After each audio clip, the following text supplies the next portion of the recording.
On this week's show, we are taking another trip down the world of traditional finance for a conversation to help our listeners understand the difference between Bitcoin and other potential alternative strategies and tools you may use on your personal journey of protecting the money you've earned from the ravages of the debasement of whatever local currency you're using.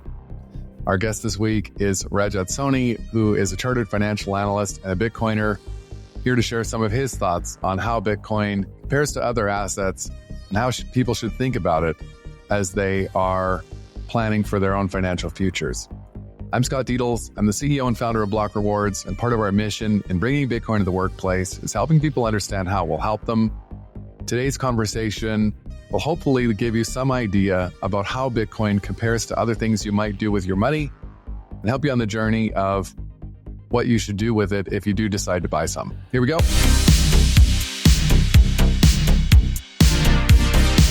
All right, welcome to another episode of the Block Reward podcast. We are stepping back into the world of traditional finance today with our special guest, Rajat Soni, CFA. And welcome to the show, Rajat. Thank you so much for having me. I'm looking forward to this conversation. Maybe just before we get started, if you could, for our listeners, give us a quick TLDR of yourself and your background.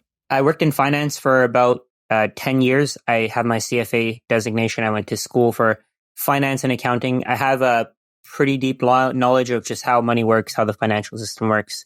And more recently, I started diving into Bitcoin, and I just can't get enough. That happens to a lot of us, myself included. And I want to start with, obviously, we're going to be talking a lot about Bitcoin and traditional assets. An interesting point I've seen you make has to do with, maybe before we go to Bitcoin, talking about people's general confusion around the difference between saving and investing and how traditional saving and investing have sort of become commingled and confused. And I wonder if we could just start there with maybe some of your thoughts around what is going on with our traditional ways of thinking about protecting and growing money. So I think we'll start off with the difference between investing and saving. So the saving is just keeping your money for the future, having the same purchasing power. That's the goal. With investing, your goal is to take a risk and increase your purchasing power for the future. So let's say you buy into a company because you think that this company is going to do well in the future. You're essentially making a bet on that company's future when you're investing. Saving, on the other hand, is not supposed to have any risk associated with it. It's supposed to be something that you just do for the purpose of increasing or maintaining your purchasing power for the future. If you look at gold, for example, gold is one of the best savings tools that we've ever had. It's worked for thousands of years. If you could buy a suit for 1 ounce of gold 2,000 years ago, you could buy a suit for 1 ounce of gold today. So what that means is that gold has just maintained its purchasing power over time, and that's what we need from a savings vehicle. With investing, what you're trying to do is you're trying to increase the number of suits you can purchase. So let's say one share of, I'll give you an example of hours of work. So a few years ago, you could buy a share of the S&P 500 with 1 hour of work. Let's say you earned $30 an hour. At one point, the S&P 500 shares were selling for $30, $40 an hour, or $34 each. Today, those same shares are selling for $150, $200, $300, $500. Depending on which ETF you want.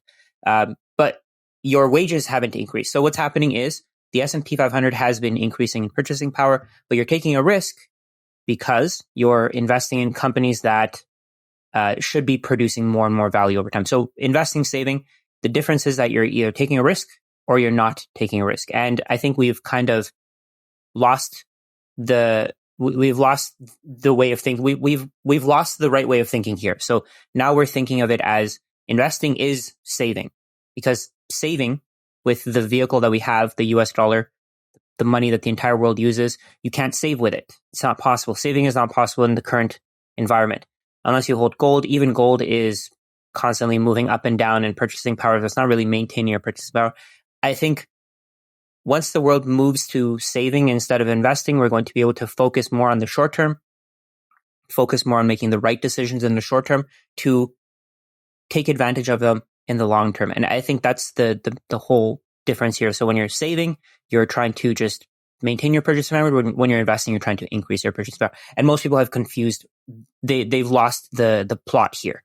essentially. Yeah, and it didn't used to be this way. Like our grandparents and probably even our parents, a portion of their portfolio would be in savings accounts or in truly low risk vehicles, I guess, or what were deemed low risk investment options for the time.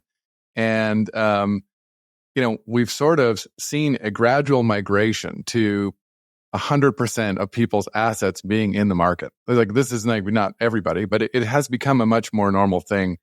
And I think even that part is lost on most people, that this is a relatively new phenomenon. Something that people have had to do is, like, as our money is increasing the rate at which it's losing its value, people need to continually grow their money faster just to accomplish what you're talking about of maintaining, and this is where sort of the merging of saving and investing is happening, because it's like some sort of aggressive saving strategy where just to save your money, you need to get more and more racy with your investment options. I think the worst part is that when you just buy the S&P 500, you're not actually increasing your purchasing power. It looks like you are.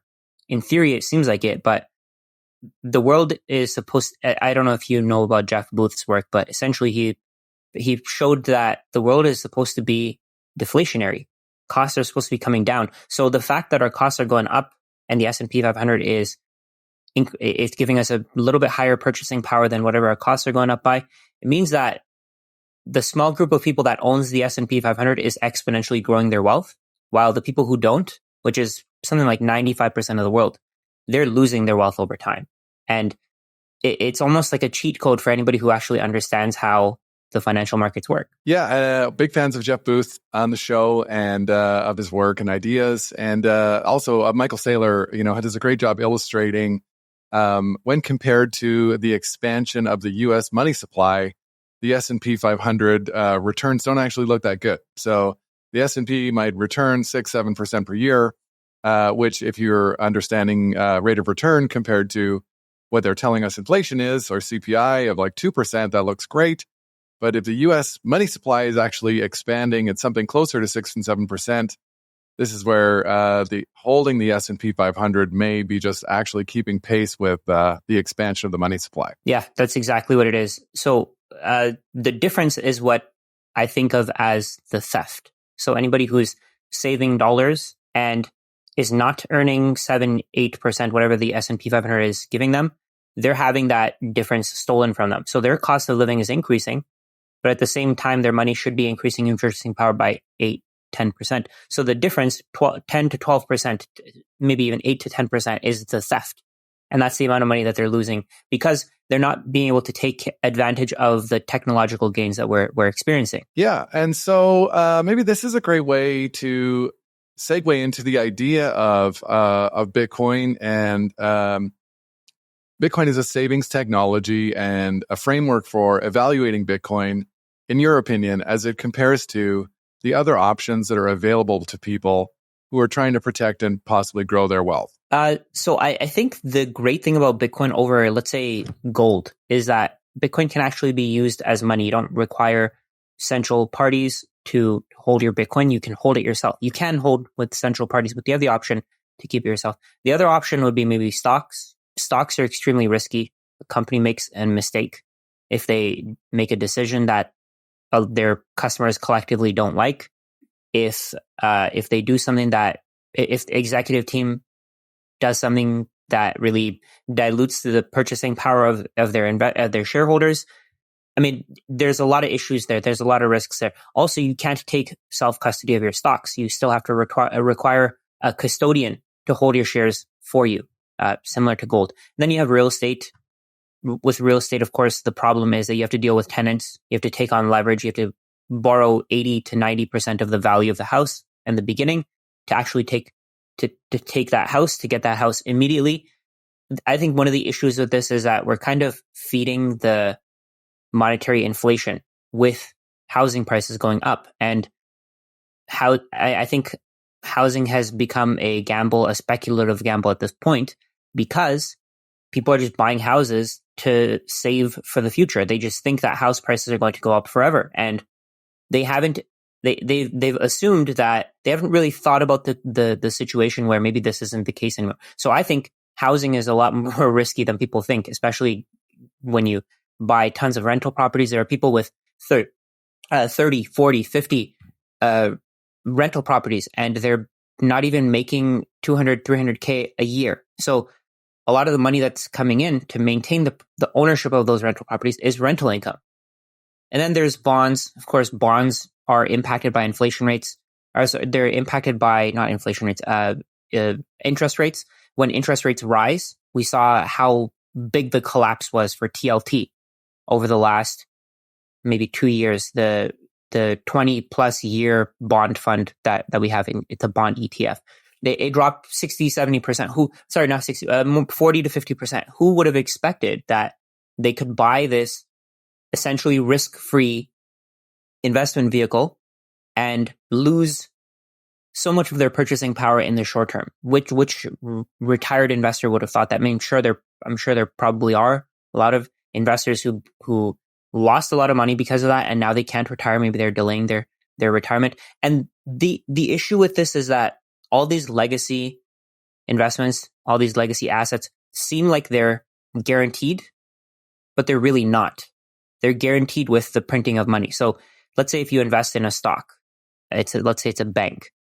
You not even invest. Let's say you put your money in a bank, and then the bank will lend your money out to other people to make a profit. If you put your money in that bank, the government is basically giving you an incentive to keep doing that by insuring your funds. But all they're going to do is print more money to make you whole at the end of it if that bank goes bankrupt. So banks here, in this case, just in this example, banks are getting some oversized returns while you're getting next to nothing. So if it almost feels like the entire financial system, the entire system that we have is designed to just filter wealth to the people who understand how it works, and everybody else just loses because of how the system works. So if you don't own rental properties, your rental cost is going to go up forever. If you don't own shares of a company and you depend on a 9 to 5 wage, your wage is going to go up maybe 2 to 3%, but your costs are going to go up way higher than that 2 to 3%. So the alternative, again, is Bitcoin. You could take self-custody. You know for a fact that nobody can make more. You know for a fact that nobody's going to damage your property. There's no maintenance costs. All you have to do is learn how self-custody works. You can use collaborative custody if you want to. There's providers for that. You can use multi-sig. You can set that up yourself. However you want to do it. I think the difference between Bitcoin and this legacy system is that self-custody aspect. That's the biggest difference in my opinion, meaning that you can actually own your asset. Everything else, somebody else has ownership of it for you. So even if you buy a house, the bank is going to hold the deed. They're not going to give you that deed. I actually had a conversation with someone not too long ago where he was trying to get the deed, and they didn't give it to him because it has to go to a lawyer first. I don't know what the ruling behind that was, but his house is paid off. He should be able to get that deed in his own possession if he wants it, because the house is his. But is it really his? If you stop paying property taxes, then you lose the house. There are so many issues there, but then Bitcoin resolves all of those because there's no property taxes, there's no maintenance, all the list of things that I mentioned before. But that's the main difference. I mean, when somebody figures out what Bitcoin is, when they really figure out how it works, it becomes a no-brainer compared to the legacy financial system. I think that, and this is where that kind of coming back to the idea of the confusion around investing and saving, and because I think part of what people need to do to have their savings tied up in risk-related opportunities is, it will help you sleep at night if you feel that the relative risk of those things is less than other things, right? And I think that so as a result of that, there has been a sort of a secondary confusion around what risk actually is. And, I hear people tell me all the time that, Bitcoin's too risky for their appetite. But those same people will, be fully invested in the stock market or own an Airbnb on the side. That's their investment idea. Maybe, if we could talk a little bit about the risk proposition of Bitcoin. How do you describe or define what risk in Bitcoin is? Because I think this is a broadly misunderstood topic. So I think the main risk with Bitcoin is the possibility of the code not working for whatever reason. I don't know how that could happen. I'm not a engineer, not a computer science person. I don't have that background, so I don't know how that would happen. But just when you understand how the consensus mechanism works, it makes it kind of hard to think that it will happen, because what would have to happen is essentially somebody would have to create a malicious code. They'd have to convince every single node in the world to use that code, and I don't think that's going to happen. I think so. My friend was telling me that something like 60% of nodes have auto update for the code. So if somebody does send a malicious code, it'll just update, and those 60% of nodes will have this malicious code running. But then there's also the other 40%. The other 40% may never take on this malicious code, and because those 40% survive, the network will continue to survive. So I don't know if that's that big of an issue, because those 40% can share their code, new people can run nodes, and the network starts working exactly the same as it was before. It's just some of the nodes get cut off. And the people who are running nodes now, maybe they're not even bad actors. So maybe what they'll do is they'll delete the old code from their computers, get it from the people who actually have the old code, and then I guess reboot their computers, reboot their node. So I don't really think that's a problem. I think the main risk with Bitcoin is your time horizon. So if you, let's say, have a rental payment that you want to make, and it's due at the end of this month, you probably shouldn't put that into Bitcoin. I don't think that would be smart, because Bitcoin's price could easily drop 30, 40% for all we know by the end of the month. And that's the problem that a lot of people have. People are not thinking of this with the right time horizon. They're thinking of this as a gamble. They're thinking of this as something that'll get them rich quick, but it won't. It's extremely painful. You've been in this space for a while. I've been in this for about how many cycles have you gone through? This is my second cycle. There you go. So you've dealt with the pain. You've seen the pain. You've seen the price drop. You've seen it go from 60,000 all the way down to 16,000, then come back up. But it's painful. But the thing is that you're not going to get returns for free.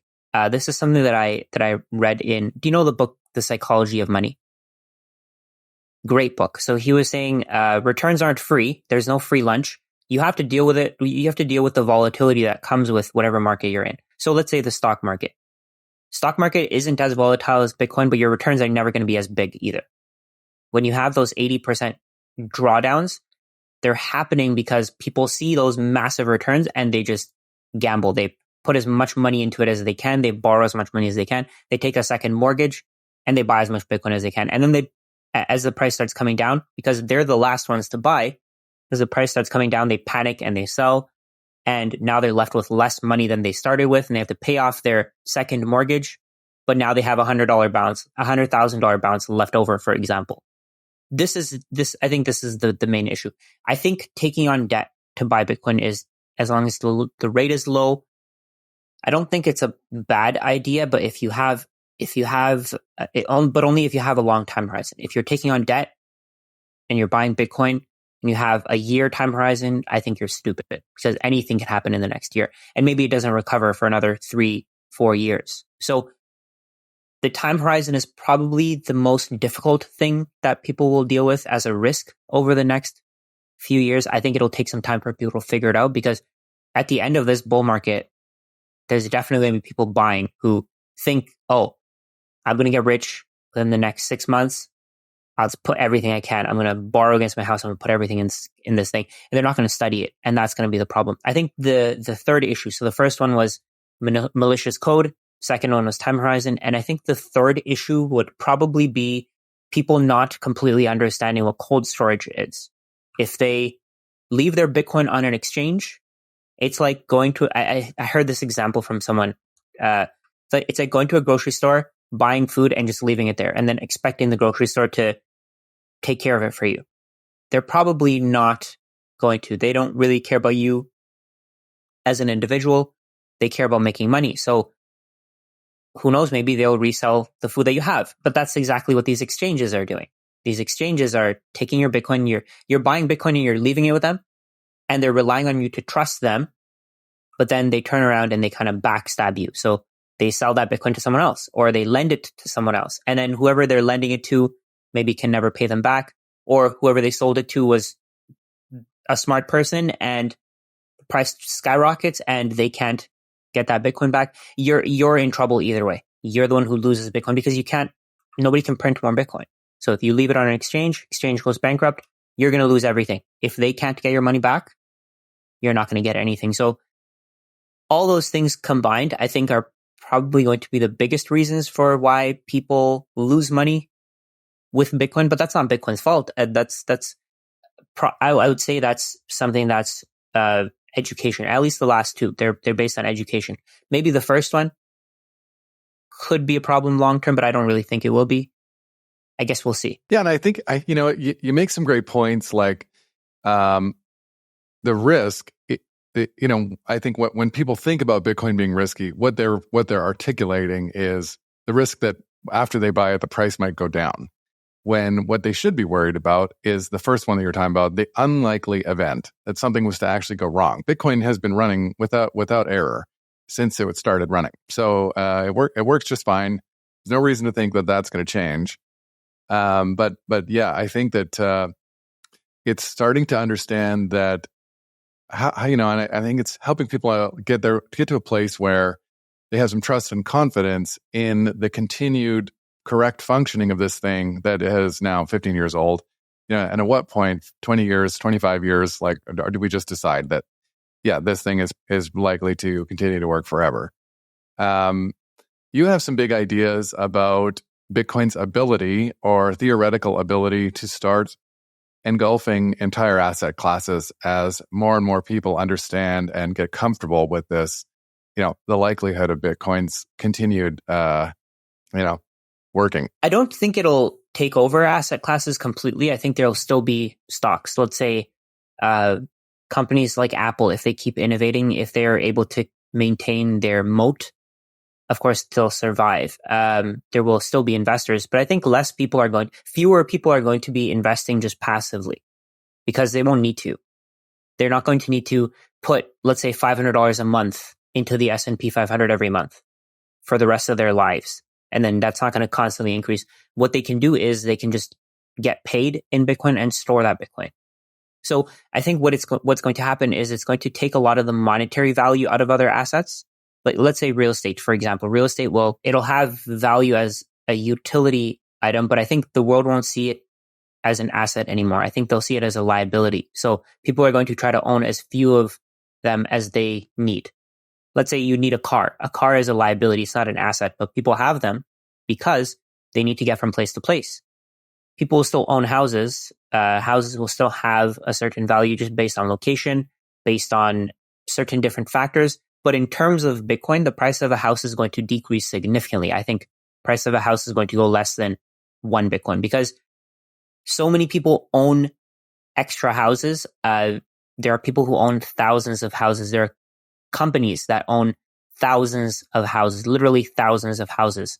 And if they start selling and they start buying Bitcoin, whoever is going to buy from them those extra houses, if they think that it's an investment property, I think they're going to lose a lot of money because value is going to move from real estate to Bitcoin. I think value is going to move from stocks into real estate. I think stocks into Bitcoin, if anything, just because fewer and fewer people would want to buy stocks. So, for example, I've been posting on social media for quite a while, and more recently, I started posting about Bitcoin. I think about a year ago. In that time, so many people have messaged me. They've said, after studying this thing, I don't want to own a rental property anymore. I sold my rental property, or I sold my stocks. I don't want to own stocks anymore. What that means is that over time, flows are moving from other assets into Bitcoin. And the price of all these other assets require that more and more money keeps going in. So, I mean, I think in real terms, people who are investing in these other assets are probably going to lose a lot of money. And all of that money is going to flow into Bitcoin. So whoever's really figuring out Bitcoin early is probably going to be the one who benefits from that. I mean, I could be wrong. I'm never going to say that I know everything. I don't. But just looking at all the facts, I think it makes sense that people are going to move their wealth from other assets into Bitcoin. I mean, they'll still be valuable, but they'll be worth a lot less in terms of Bitcoin in the future. Yeah, and I think that the nature of money losing its value has created all these Frankenstein asset classes and investment strategies that are, elaborate and unnecessarily complex, because it is so difficult to outrun the devaluation of money. And this is a problem that I really think Bitcoin addresses and solves by enabling people to apportion a part of their money truly based on their risk profile. So if you can separate out what risk is as it pertains to owning some Bitcoin, then you might think about what part of your portfolio do you want to actually take real risk on, like you said, by betting on companies instead of really just saving your money. And this is where I think too, people, everybody understands that the price of things is going up and our money is buying less stuff. And but it's harder to really, I think, wrap your head around, that this is a permanent and accelerating process. And this is also why Bitcoin has a great opportunity, at least in the paper money we're measuring it in, to be something that's very attractive for people all over the world. And you've said, I think you said the other day in a tweet, the price of Bitcoin will hit $1 million one day. I mean, it'll hit $1 million in every currency, theoretically, simply because they have to create a never-ending amount of money, new money, to keep this party going. Yeah, and I posted something else yesterday. It'll hit $1 million because of money printing, and then it'll hit $100 million because money will move from other assets into Bitcoin. And I think that's playing out right now. The $1 million is going to happen because the Federal Reserve is going to decrease interest rates. They're going to allow people to borrow as much money as they want to. I think their goal is to reduce the burden of the U.S. government, the interest that the U.S. government is paying, but I don't think that's really working. So I think what's going to happen is more and more people are going to borrow money. They're going to use their houses, the equity on their houses, to borrow money and buy Bitcoin because it's cheap money. Why wouldn't they? Bitcoin's probably going to reach $1 million. And then I think the same people who are using the equity in their house to buy Bitcoin, I think they're going to sell their rental property because it won't be worth it anymore. I think they're going to just see Bitcoin's performance and they're going to have FOMO. They're going to at first borrow against their assets and then they're going to sell their assets. I think that's the smartest way to go, because if you own all these other assets, you still have to maintain them. I mean, you could make it passive, but you take a lot of risk. How do you know that somebody's not going to burn your property down and you're left with next to nothing and your insurance company doesn't pay you out? The insurance company goes bankrupt. All that stuff, I think, is going to happen in the next 5 to 20 years. But right now, I think the money that's being printed, the money that people are being allowed to take against their rental properties, against their other assets, is going to just flood into Bitcoin. And the US government is going to print a lot more. They're going to continue to print. And a lot of that's just, or not print, but borrow. A lot of that's going to just funnel into Bitcoin because Bitcoin is the escape. And the escape is the escape is getting more crowded as more people want to own it. The escape will become obvious to everyone. So the next problem, I guess, is like understanding that whenever it happens that Bitcoin does achieve, say, the price of $1 million, that $1 million is going to be also worth a lot less. Like that will undoubtedly be kind of another, it was a big deal when Bitcoin hit $1,000. It was a big deal when it hit $50,000. These new price milestones happen all the time, and they're going to continue to happen. The challenge is sort of like framing, I guess, that around the broader context of with the expectation that money is going to go less and less far over time. Yeah, of course. So by the time Bitcoin's $1 million, the real purchasing power may be $500,000, $600,000. But compared to right now, let's say compared to the current purchasing power, would be a 7 to 10x, which is not bad. And in that time, let's say, let's say you compare it to a basket of groceries or a cart full of groceries. Right now, a cart full of groceries will probably cost you something like, how much is it? Maybe 200,000 Satoshis, about $300. Is that what it is? Something like that, or maybe that's about $150. I think that's what it is. Depending on what you get, of course. But over time, that 200,000, whatever the amount of Satoshis is going to decrease because food is easier to produce than Bitcoin. Food can be created essentially at will. As long as we have the resources, we can create more food. So right now, the cart of groceries that costs 200,000 Satoshis may cost 100,000, 50,000 Satoshis, 40,000 Satoshis. But that's the $1 million to me is irrelevant. I know that's going to happen. And I know that the value of the dollar is going to keep decreasing. It's not, I think the important thing isn't the $1 million. I think the important thing is understanding that the price will go a lot higher than where it is. It'll go to $1 million. It'll go to 10 million. It'll go to 100 million because the US dollar is intentionally designed to continue losing value, and it'll keep trending to zero. It'll keep trending towards being worth nothing because there will very likely always be people who accept the US dollar, maybe because they don't have a fundamental understanding of how the US dollar works, and they'll save it for the long term. And those are the people that are continued to assign value to it. But I think over time, it's inevitable that the price will keep rising. Your real purchasing power will keep increasing, and I don't think there's any way to refute that. Yeah, I think so. Then for listeners who are tracking the conversation, like how do you conceptualize fitting Bitcoin into, as you're imagining Bitcoin as part of a long-term strategy and everybody has their different ideas about this, but I know that you're talking to clients about it. You're talking about it a lot. What sort of tips or recommendations are you putting forward? I think, so me personally, I think that the reason why Bitcoin works is because it can move from person to person.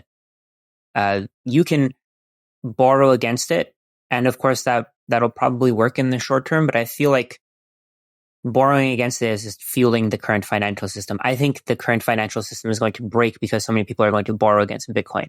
If anything, in the future, you probably won't be able to borrow against it. I think the worst thing that you can do right now is lend your Bitcoin, because let's say you lend your Bitcoin to someone. Let's say you put your Bitcoin on an exchange. When you're putting your Bitcoin on Coinbase, you're essentially lending it to them. They can do whatever they want with it. And because the reason why I say that lending your Bitcoin is one of the biggest mistakes that people are going to make, and I recommend not lending it to anyone. Keep it in your own cold storage. Figure out how storage works. Put it in your own wallet, because these exchanges just want to make money. They want to earn as much money as possible for their shareholders. Coinbase is a publicly traded company. If they stop making more money, they're probably going to get in trouble with their shareholders. People are going to sell. They're going to move their money to something else. So when you leave your Bitcoin on an exchange, when you lend it to someone, you have to be aware of what they're doing with it. Maybe they're lending it to someone else. Maybe they're giving you a 2% yield. They're lending it to someone else trying to get a 4% Bitcoin yield. And at a point, it's going to be impossible for people to generate that yield, because right now the hurdle rate for Bitcoin is 50%. So you need to make more than 50% in a year using the current financial system to pay back that Bitcoin. And I think a lot of people are going to miss on their payments. A lot of companies are going to just not be able to pay back that Bitcoin. Let's say Coinbase lends Bitcoin to some random company. Let's say they lend Bitcoin to Apple. Apple is making 10%, but their Bitcoin has risen by 50%. They've put this Bitcoin into an operation, and now this operation is earning less money than the Bitcoin that the Bitcoin return in fiat terms. So whoever lent that Bitcoin to Apple is in trouble.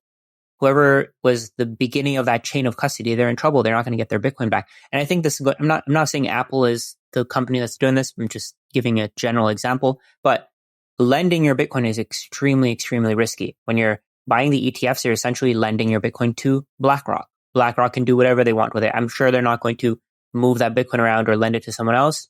I don't think that's going to happen, but why take the risk? That's the point of Bitcoin. So learn self-custody, don't lend your Bitcoin, and study the difference between the ETFs and actual Bitcoin. I think that could probably save you a lot of money, a lot of headache in the future, because you own this thing. Why not just own the actual asset instead of owning an IOU? Yeah, and I think to that point, I think part of this sort of convoluted grow your money forever mentality that we've had to adopt as savings and investing have become commingled as ideas is that there just are a lot of people who look at Bitcoin from a traditional investment standpoint, and it doesn't pay a dividend. It doesn't pay you any income. You just kind of have to own it. And that's not very exciting for some people.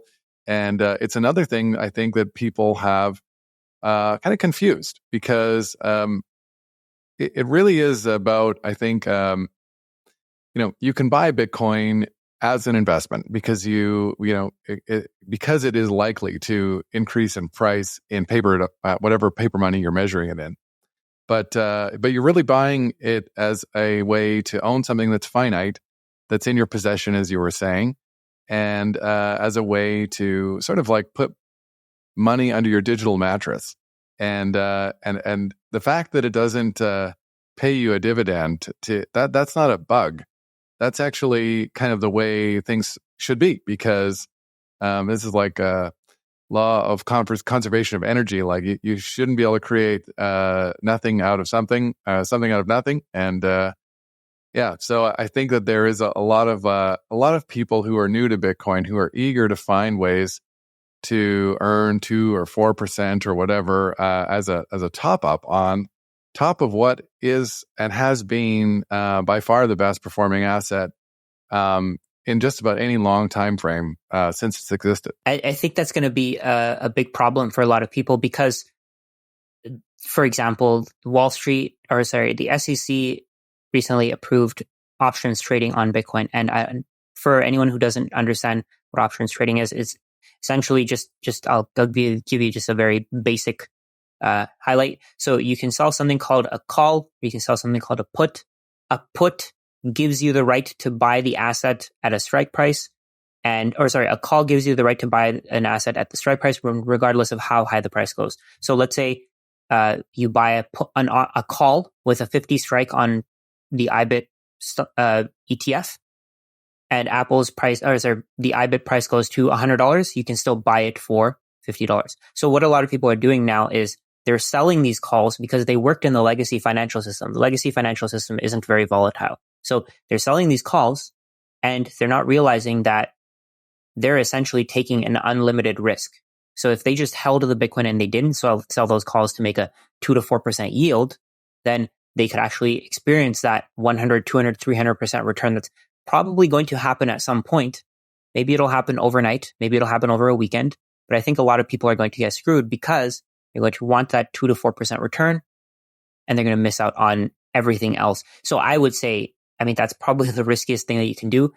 The way that I do it is if I have extra fiat currencies, I'll buy Bitcoin. If I have extra, if I need more fiat, I'll sell some Bitcoin. And right now, unfortunately, it's the only way to go if you want to, eliminate the risk, because this way I don't have to borrow against my Bitcoin. I don't have to give my Bitcoin to someone else, because when you borrow against your Bitcoin, you have to give it to someone to get the cash, because they want to be able to sell it in case something happens. If you start defaulting on the loan, they want to be able to sell your Bitcoin in order to get their money back. So the yield trap, I call it the yield trap with the options. Don't fall for it, because I think you're going to miss out on a lot more than you're going to get. Just sell some of your Bitcoin if you have to. The way that I see it, when you own stocks and you get a dividend, the company is essentially not putting money into their future. They're essentially selling part of the company's future. They're giving you a dividend. They're selling it's almost a forced sale of the company. Same thing with real estate. You get cash flow from real estate, but what you're doing is you're selling the time value of that real estate property. So let's say you have somebody renting your property for a month. You can't do anything with it for a month. You're essentially selling the rights to that property for a month to someone else. So you're selling the time value. With Bitcoin, it all accumulates. It just keeps accumulating. Nobody is forcing you to sell anything. You can sell whenever you want to. You can sell whenever you need extra cash, meaning that if you hold for the next 10 years, your returns are going to be exponentially bigger because there's no forced selling. I don't know if your audience has I don't know if that even made sense. I think it did. I've tried to make it a little better, but just as an explanation, don't don't lend it, just sell a little bit of it and hold on to it for however long you can. I think that's probably the best way to go. Yeah, made perfect sense to me. A few points you had in there. One, the idea that this is something I think people should be aware of with purchasing the ETFs instead of just owning Bitcoin and holding it themselves is you can only sell those ETFs during the trading hours, which is sort of Monday to Friday, 9 to 4, whatever, depending on what time zone you live in. And those price action, Bitcoin is a 24/7 trading asset that's worldwide. And so even with traditional financial ETFs, we go to bed and the Asian market's open and it trades all night while we're sleeping. And so it is possible to get into a situation where if you were trying to take advantage of a price movement in the ETF, you wouldn't be able to sell in time. And that is, I think, something for people to be aware of. Again, none of this is financial advice. The other thing I think I was thinking about when you were talking about there is trading your infinite paper money. I love the you go to Bitcoin events and there you'll often see coin machines where you can put like a quarter in and you can turn your old change into Bitcoin, into Satoshis, and it's just like, that money is they're never going to stop making they're going to stop making the small coins for sure, and probably actually all physical money in the near future. But that idea you spoke to this earlier about you're trading your time for money, and right now just about everybody is trading it for money that is being intentionally devalued over time as part of keeping the existing system going. And this is where, this is why at Block Rewards, this is what we do, right? We're trying to help people understand why it's important to earn Bitcoin. And so thank you for that. Yeah, absolutely. It's I think it's important to understand that, because if you don't, you're definitely going to be taken advantage of by someone a lot in that process. Yeah, this might be a great break for the conversation. Is there any sort of final thoughts you have, Rajat, before we wrap the show? I think I see a lot of people saying that Bitcoin can't reach $1 million in a cycle, and I genuinely think it's possible. I don't think the people who understand I don't think the people who are saying that it won't happen truly understand how Bitcoin works and how it could work. I'm not saying it's going to happen, but the chances of Bitcoin going to, let's say, 0 are much lower than the chances of Bitcoin going to $1 million by any point in the near future. So I think that's something that a lot of people need to kind of wrap their head around. And once they figure out why it could reach $1 million in the short term, I think it becomes very obvious how. Yeah, and when you realize that everybody is sort of trapped in the same problem of either participating in the continuation of the current system that needs everything to go up forever, or having the optionality to start moving some of their investments or just the money they're trying to save into the one form of money in the world that can't be diluted. It's a good bet to think that more and more people are going to want to make that trade as it's better and better understood. You mentioned you're active on Twitter, and is there anywhere else our listeners can find you online if they're interested to check out more of your content? Yeah, for sure. It's I'm on Twitter, I'm on Instagram, I'm on YouTube. On YouTube, just search for my name, Rajat Soni. You'll definitely find me. Twitter, same thing, Rajat Soni, and Instagram, exactly the same thing. I also have a newsletter. If you want to, you can join that as well. It's RajatSoniFinance.com. And we will include all the relevant links in the show notes. Rajat, thank you so much for coming on the show. This has been a very insightful conversation. And if you're listening and you made it all the way to the end of the episode, I want to thank you as well for tuning in and hope to see you again next week. Thank you so much for having me, Scott. Appreciate it. Take care. Thanks for listening to this episode of The Block Reward. We're trying to do something different here, creating accessible conversations meant for people who aren't obsessed with Bitcoin. If you found this episode informative and engaging, hit that subscribe button to make sure you stay updated with future episodes. Your feedback matters. We'd greatly appreciate it if you could take a moment to share your reviews and help us with our goal of creating Bitcoin content that is simple and easy to understand. Bitcoin has an important role to play in the future of finance. It will change the way we save, spend, and invest.